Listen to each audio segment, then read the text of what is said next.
Thank you. This may be the most important speech I've ever made. I want to provide an update on our ongoing efforts to expose the tremendous voter fraud and irregularities which took place during the ridiculously long November 3rd elections. We used to have what was called Election Day. Now we have election days, weeks and months, and lots of bad things happened during this ridiculous period of time, especially when you have to prove almost nothing to exercise our greatest privilege, the right to vote. As president, I have no higher duty than to defend the laws and the Constitution of the United States. That is why I am determined to protect our election system, which is now under coordinated assault and siege.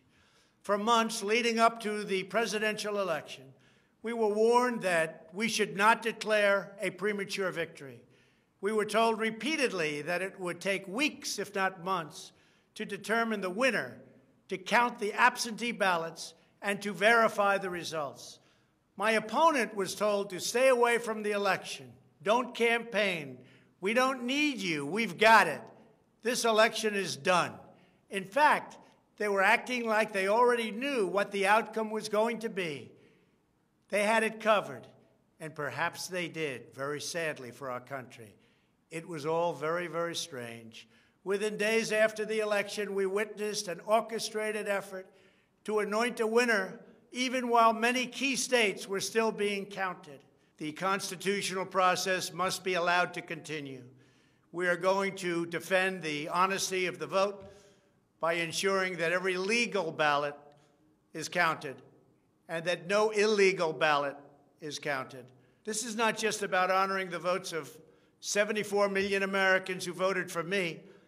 It's about ensuring that Americans can have faith in this election and in all future elections. Today, I will detail some of the shocking irregularities, abuses, and fraud that have been revealed in recent weeks. But before laying out just a small portion of the evidence we have uncovered, and we have so much evidence, I want to explain the corrupt mail-in balloting scheme that Democrats systematically put into place that allowed voting to be altered, especially in swing states, which they had to win.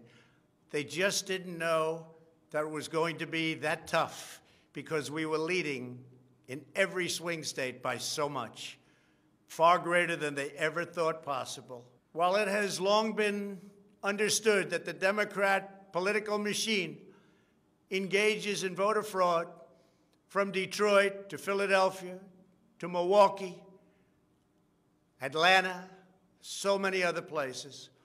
What changed this year was the Democrat Party's relentless push to print and mail out tens of millions of ballots sent to unknown recipients with virtually no safeguards of any kind.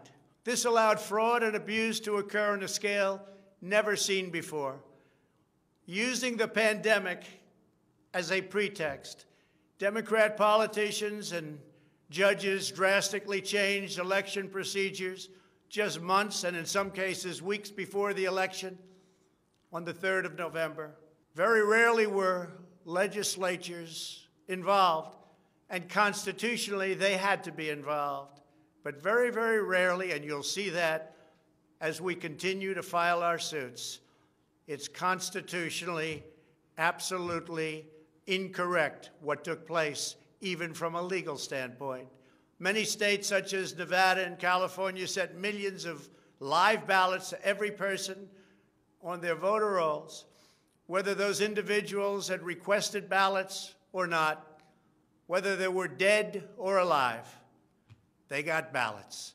Other states, such as Minnesota, Michigan, and Wisconsin, instituted universal absentee balloting right in the middle of an election year, sending absentee ballot request forms to all voters on all rolls. It didn't matter who they were.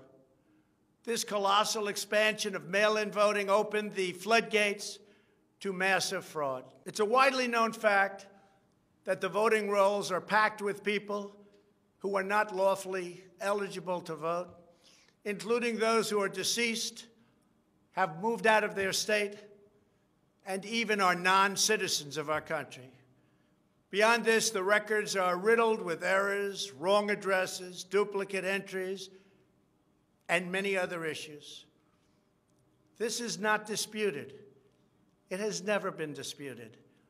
Dozens of counties in the key swing states have more registered voters on the rolls than they have voting-age citizens, including 67 counties in Michigan. All of this is evidence. In Wisconsin, the state's Board of Elections could not confirm the residency of more than 100,000 people, but repeatedly refused to remove those names from its voter rolls before the election. They knew why, nobody else did. I knew why. They're illegal voters. It is a travesty that in the year 2020, we do not have any means of verifying the eligibility of those who cast ballots in an election, and such an important election it is, or determining who they are, whether they live in the state, or whether they are even American citizens. We have no idea. We have in all swing states major infractions or outright fraud, which is far more in numbers or votes than we need to overturn the results of a state. In other words, in Wisconsin, as an example, where we were way up on election night, they ultimately had us miraculously losing by 20,000 votes. And I can show you right here that Wisconsin, we're leading by a lot. And then at 3:42 in the morning, there was this. It was a massive dump of votes. Mostly Biden, almost all Biden.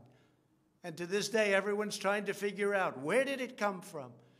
But I went from leading by a lot to losing by a little. And that's right here. That's at 3:42 in the morning. That's Wisconsin. A terrible thing. Terrible, terrible thing. But we will have far more, many times more, than the 20,000 votes needed to overturn the state. If we are right about the fraud, Joe Biden can't be president. We're talking about hundreds of thousands of votes. We're talking about numbers like nobody has ever seen before. Just as an example, in certain states, we'll be down by, let's say, 7,000 votes. But we'll find later on 20,000, 50,000, 100,000, 200,000 discrepancies or fraudulent votes. And that includes votes that went through when they were not allowed to be seen by Republican poll watchers because the poll watchers were locked out of the building. Or people that innocently came to vote on November 3rd, who were all excited about their vote. They were happy. They were proud to be citizens of the United States of America. And they went up and they said, I'd like to vote. And they were told that they can't vote. I'm sorry, they were told. I'm sorry. You've already voted by mail-in ballot. Congratulations. We received a ballot, so you can no longer vote. They didn't know what to do. They had no one to complain to. Most just left and said, that's strange. But many people complained and complained vehemently. And in a lot of cases, they filled out a provisional ballot, which was almost never used, but in virtually every case was a vote for Trump. In other words, they went in to vote, and they were told that they voted. And they didn't vote. And they left, and they felt horror. And they lost respect for our system. And this happened tens of thousands of times all over the country. That's how desperate the Democrats were. They would fill out ballots of people not even knowing if these people were going to show up. And when they did show up, they said, sorry, you've already voted. And on top of everything else, we have a company that's very suspect. Its name is Dominion. With the turn of a dial or the change of a chip, you can press a button for Trump and the vote goes to Biden. What kind of a system is this? We have to go to paper. Maybe it takes longer, but the only secure system is paper. Not these systems that nobody understands, including, in many cases, the people that run them, although unfortunately, I think they understand them far too well. In one Michigan county, as an example, that used Dominion systems, they found that nearly 6,000 votes had been wrongly switched from Trump to Biden. And this is just the tip of the iceberg. This is what we caught. How many didn't we catch? Are there hundreds of other examples throughout the country? Are there thousands? We just got lucky, and they called it a glitch. But we found numerous glitches that evening. 96% of the company's political donations went to Democrats, not surprisingly. And frankly, when you look at who's running the company, who's in charge, who owns it, which we don't know, where are the votes counted, which we think are counted in foreign countries, not in the United States, Dominion is a disaster. Election authorities in Texas have repeatedly blocked the deployment of Dominion systems due to concerns about security vulnerabilities and the potential for errors and outright fraud. Every district that uses Dominion systems must be carefully monitored and carefully investigated, but not only for the future. Right now, we're worried about the present and what went on with an election that we won without question. Under my lead, the Republicans won almost every state house in the United States, which they weren't expected to do. We won up to 16 seats in the House. The numbers are still being tabulated because there are 9 seats that nobody really knows. They don't know. They're still, 2 weeks later, still under consideration because it's a mess. Republicans were supposed to lose many seats, and instead they won those seats in the House. And a very important election that's coming up will determine whether or not we hold the Senate. David Perdue and Kelly Loeffler are 2 tremendous people. Unfortunately, in Georgia, they're using the same horrible Dominion system.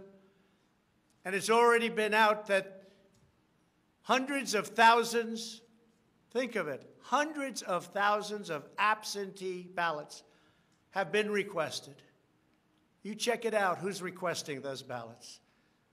The difference is it's one state, and we will have our eyes on it like nobody's ever watched anything before, because we have to win those 2 Senate seats. The tremendous success we had in the House of Representatives and the tremendous success we've had so far in the Senate, unexpected success all over the country and right here in Washington.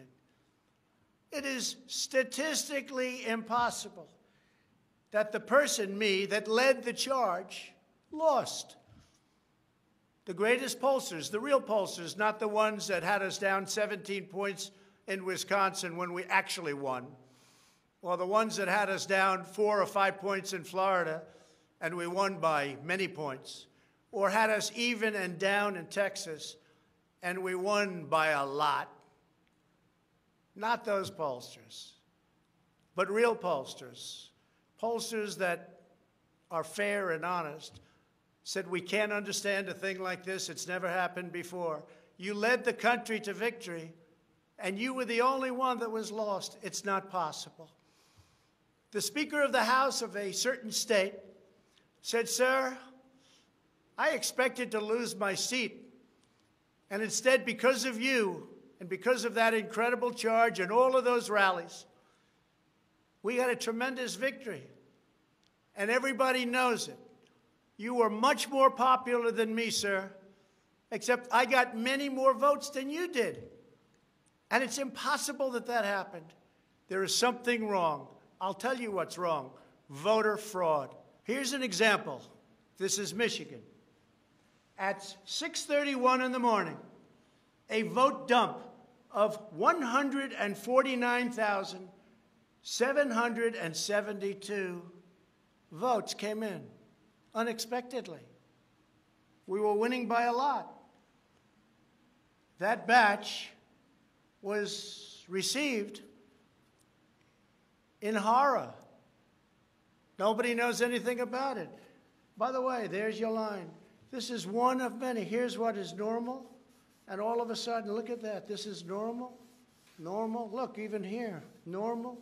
And then, boom, all of a sudden, I go from winning by a lot to losing a tight race. It's corrupt. Detroit is corrupt.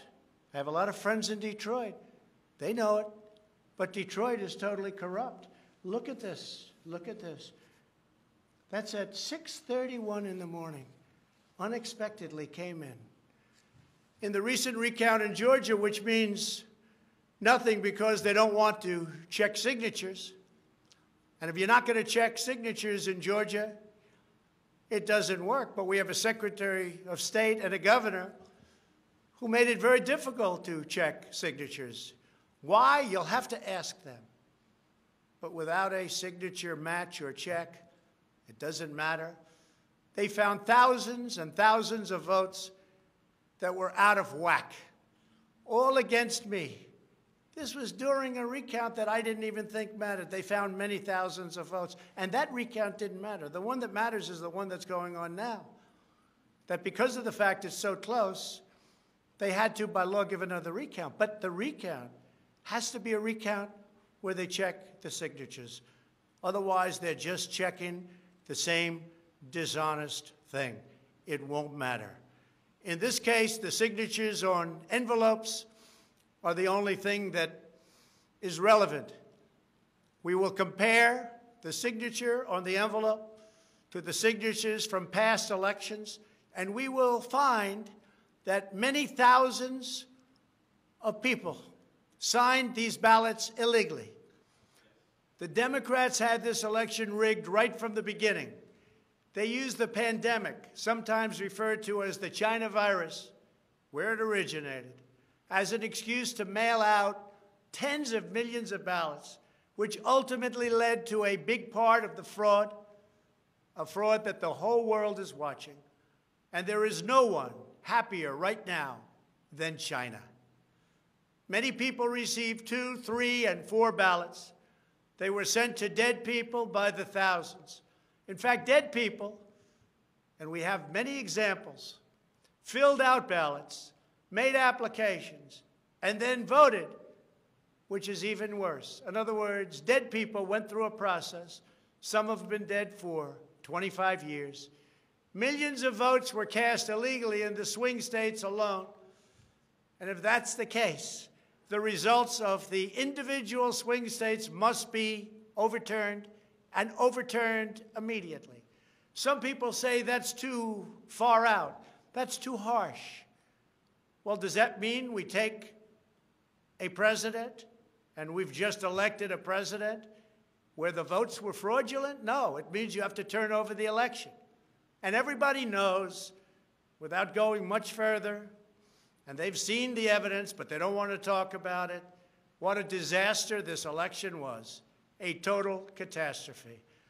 But we're going to show it, and hopefully the courts, in particular, the Supreme Court of the United States, will see it. And respectfully, hopefully they will do what's right for our country. Because our country cannot live with this kind of an election. We could say, let's go on to the next one. But no, we have to look also at our past. We can't let this happen. Maybe you'll have a revote, but I don't think that's appropriate. When those votes are corrupt, when they're irregular, when they get caught, They're terminated, and I very easily win. In all states, I very easily win these swing states, just like I won them at 10 o'clock in the evening of the election. So we're not looking to show you 25 faulty or fraudulent votes, which don't mean anything because it doesn't overturn the state, or 50 or 100. We're showing you hundreds of thousands, far more than we need, far more than the margin, far more than the law requires. We can show many times what is necessary to win the state. The media knows this, but they don't want to report it.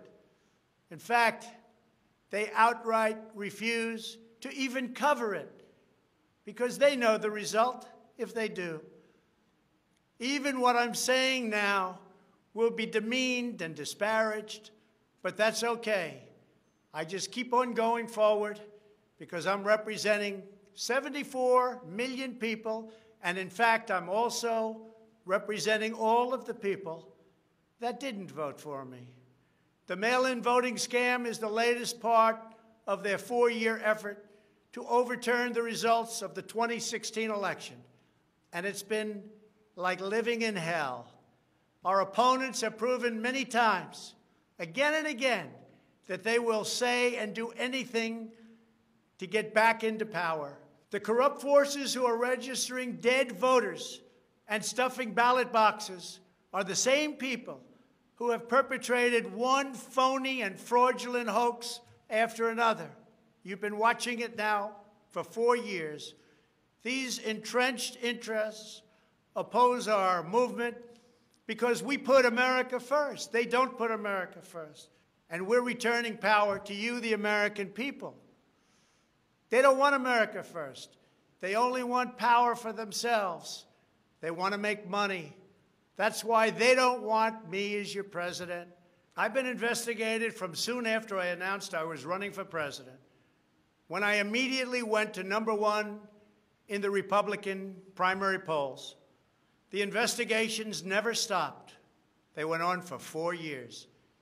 And I won them all. I beat them all. Russia, Russia, Russia.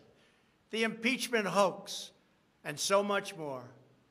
Robert Mueller spent $48 million of taxpayer money investigating me for 2.5 years, issued over 2,800 subpoenas, executed nearly 500 search warrants, issued 230 orders for communications records, and conducted 500 witness interviews, all looking to take me down. There was no collusion in the end, none whatsoever. Senator Marco Rubio, the head of the Senate Intelligence Committee, stated the committee found no evidence that then-candidate Donald Trump or his campaign colluded with the Russian government. And I thank Senator Rubio for that statement. Now I hear that these same people that failed to get me in Washington have sent every piece of information to New York so that they can try to get me there. It's all been gone over and over again. For $48 million, you go through tax returns, you go through everything. The New York Attorney General, who recently ran for office, campaigned without knowing me, stating, "We will join with law enforcement and other attorneys general across this nation in removing this president from office." I never met her. It's important that everybody understand, she said, that the days of Donald Trump are coming to an end. And all it's been is a big investigation in Washington and New York and any place else that can investigate, because that's what they want to do. They want to take not me, but us down. And we can never let them do that. Everything's been looked at. A friend of mine who's very smart said, "You've probably seen more than anybody else. You've probably been investigated more than anybody else. And for you to come out with a clean bill of health makes you probably the cleanest person in this country." Some people in this administration, but fortunately not all, have been beaten down and disparaged. They just disappeared. Nobody knows what happened to them. Why aren't they active? Why aren't they involved? There's so much to be involved in. The corruption is so rampant. They just couldn't take it anymore. They were threatened by Democrats with impeachment, and horrible things were said about them, and they're good people. Even recently, the head of the GSA was hounded and harassed, as she reported, like she has never been before. What can I say? We caught Comey cold. We caught McCabe cold. We caught them all. We're still waiting for a report from a man named Durham, who I have never spoken to and I have never met. They can go after me before the election as much as they want. But unfortunately, Mr. Durham didn't want to go after these people or have anything to do with going after them before the election.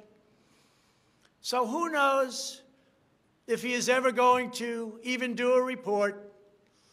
But if you look at the lies and the leaks and the illegal acts and behavior done by so many people in their desire to hurt the President of the United States, something should happen.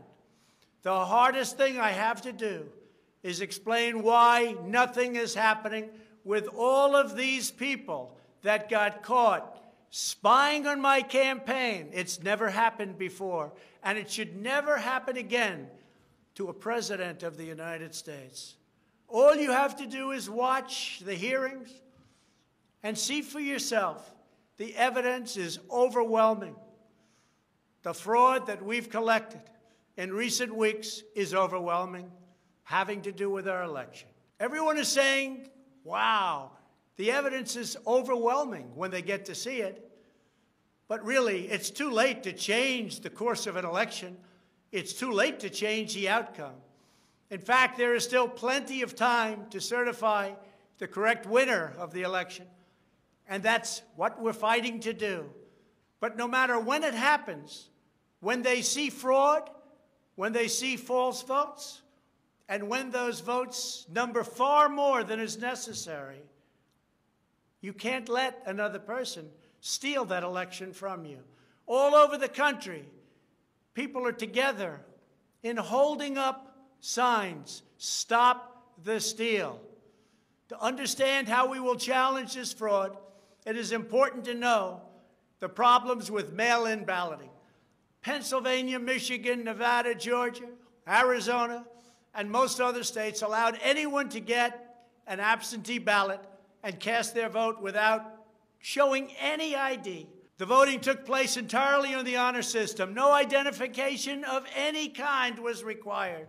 Most Americans would also be shocked to learn that no state in the country verifies United States citizenship as a condition for voting in federal elections. This is a national disgrace. No other advanced country conducts elections this way. Many European countries have instituted major restrictions on mail-in voting specifically because they recognize the nearly unlimited potential for fraud. Out of 42 European nations, all but 2 prohibit absentee ballots entirely for people who reside inside the country, or else they require those who need absentee ballots to show a very, very powerful ID. Throughout the Democrat effort to dramatically expand mail-in voting, the Democrat Party leaders were also feverishly working to block measures designed to protect against fraud, such as signature verification, residency verification, or voter ID, and citizenship confirmation was almost unthought of that we should ask for it. Can you believe this? These are not the actions of people who want fair elections. These are the actions of people who want to steal elections, who are willing to create fraud. The only conceivable reason why you would block common sense measures to verify legal eligibility for voting is you are trying to encourage, enable, solicit, or carry out fraud. It is important for Americans to understand that these destructive changes to our election laws were not a necessary response to the pandemic. The pandemic simply gave the Democrats an excuse to do what they have been trying to do for many, many years. In fact, the very first bill that House Democrats introduced when Nancy Pelosi became Speaker was an attempt to mandate universal mail-in voting and eliminate measures such as voter ID, which is so necessary. Dramatically eroding the integrity of our elections was the Democrats' #1 priority for a simple reason. They wanted to steal the 2020 presidential election. All of the Democrat efforts to expand mail-in balloting laid the groundwork for the systematic and pervasive fraud that occurred in this election. In Pennsylvania, large amounts of mail-in and absentee ballots were processed illegally and in secret in Philadelphia and Allegheny counties without our observers present. They were not allowed to be present. In fact, they weren't even allowed in the same room. They were thrown out of the building, and they looked from outside in, but they had no way of even seeing because there were no windows, and the windows that were there were boarded up.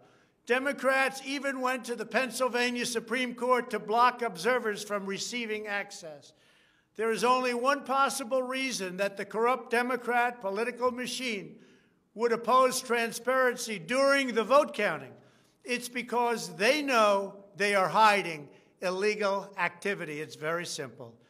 This is an egregious, inexcusable, and irreversible harm that stains the entire election.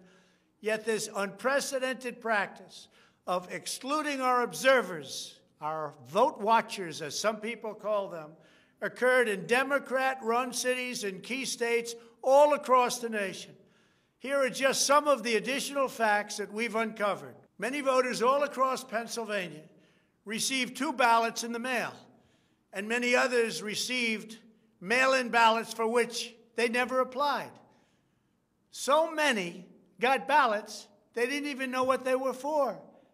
And again, so many received more than 1 ballot, in some cases more than 2 ballots. And they happened to be, for the most part, Democrats. In Fayette County, Pennsylvania, multiple voters received ballots that were already filled out. They didn't know what happened. In Montgomery County, Pennsylvania, a poll watcher overheard unregistered voters being told to return later to try to vote under a different name. Tens of thousands of voters across Pennsylvania were treated differently based on whether they were Republicans or Democrats. Voters who submitted flawed ballots in some Democrat precincts were notified and asked to fix their ballots, while Republican precincts, and in particular Republican voters, were not so notified, which plainly violates the Equal Protection Clause of the United States Constitution. If you are a Democrat, we're going to fix up your ballot, make sure it's perfect. If you are a Republican, don't even talk about it. In Michigan, a career employee of the city of Detroit witnessed city workers coaching voters to vote straight Democrat while accompanying them to watch who they were voting for, violating the law and the sanctity of the secret ballot. You can't do that.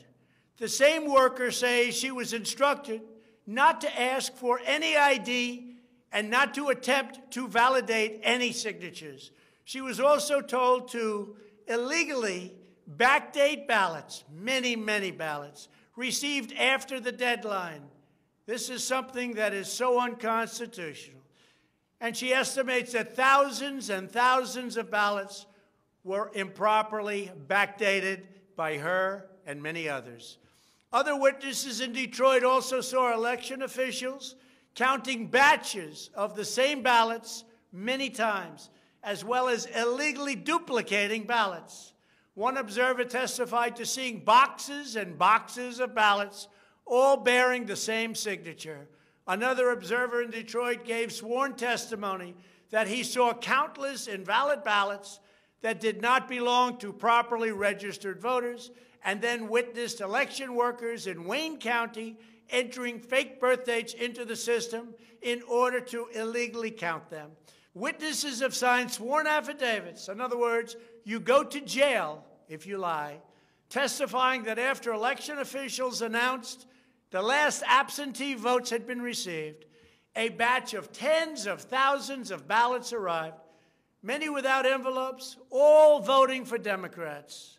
In Wisconsin, a record number of voters were categorized as indefinitely confined, a status reserved for severely disabled individuals, also for the elderly, that allow them to vote without showing ID. Last year, approximately 70,000 people claimed this status statewide. This year, the number miraculously was nearly 250,000 voters after election officials in Milwaukee and Dane counties, a couple of the most corrupt political places in our country, urged citizens to improperly register under this status. And register they did in levels that don't exist. In Wisconsin, there are approximately 70,000 absentee ballots that do not have matching ballot applications as required by law. In Georgia, 9 observers have testified to seeing countless irregular ballots without the creases or typical markings indicating that the ballots did not arrive in envelopes as required. A poll watcher in Fulton County estimated that approximately 98% of the large number of unusually pristine ballots that she witnessed were for Biden, a highly unusual number. In addition, thousands of uncounted ballots were discovered in Floyd, Fayette, and Walton counties weeks after the election. And these ballots were mostly from Trump voters. They weren't counted. They were from Trump voters. In Detroit, everybody saw the tremendous conflict and the horrible way that the 2 Republican canvassers were treated, so horribly, because they wouldn't vote when they saw that 71% of the precincts didn't balance. And also, there were more votes than there were voters. Think of that. You had more votes than you had voters. That's an easy one to figure. And it's by the thousands. In Arizona, in-person voters whose ballots produced error messages from tabulation machines were told to press a button that resulted in their votes not being counted. Also in Arizona, the Attorney General announced that mail-in ballots had been stolen from mailboxes and hidden under a rock. In Clark County, Nevada, where most of the state's voters reside, the standards for matching a signature using the signature verification machine were intentionally lowered to allow large numbers of ballots to be counted that otherwise would never have passed muster. This machine was set at the lowest level. According to one report, in order to test the process, 9 voters in Clark County cast ballots with intentionally incorrect signatures, and 8 of the 9 ballots were accepted and counted. They said you could sign your name as Santa Claus, and it would be accepted. Last week, the Clark County Commission threw out the results of a local election after the registrar reported finding, quote, discrepancies that we can't explain. Also in Nevada, some voters were entered into a raffle for more than a dozen gift cards worth as much as $250 if they could prove they had voted. This took place on Indian reservations. One of the most significant indications of widespread fraud is the extraordinarily low rejection rates for mail-in ballots in many key states. These are the states that I had to win. In swing state after swing state, the number of ballots rejected has been dramatically lower than what would have been expected based on prior experience. That means years and years of voting. In Georgia, just 0.2%, that's substantially less than 1%, of mail-in ballots have been rejected. In other words, almost none have been rejected. They took everything. Nothing was rejected practically, compared to 6.4% in 2016, and there are those that think that 6.4 was a low number. So think of it. Almost none were rejected. And the previous election, 6.4% were rejected. We have seen similar declines in Pennsylvania, Nevada, and Michigan. Ballots weren't rejected, especially if they happen to be in Democrat areas. These irregularities are inexplicable unless there is a deliberate effort to accept ineligible ballots or fraudulent ballots. In Pennsylvania, the Secretary of State and the state Supreme Court, in essence, abolished signature verification requirements just weeks prior to the election in violation of state law. You're not allowed to do that. It has to be approved by the legislature. A judge can't do it. A state can't do it. An official can't do it. The only one that can do it is the legislature. The reason for this is clear. They were not verifying signatures because they know the ballots have not been filled out by the voters in whose names they were cast. In other words, people filled them out that had nothing to do with the names on the ballot. A simple recount of the ballots under these circumstances only compounds the fraud. The only way to determine whether there was an honest vote is to conduct a full review of the envelopes in the relevant states. You will find that many of them, tens of thousands, have fraudulent signatures. A full forensic audit is required to ensure that only legal ballots from lawfully registered voters that were properly cast are included in the final count. This election is about great voter fraud, fraud that has never been seen like this before. It's about poll watchers who were not allowed to watch. So illegal.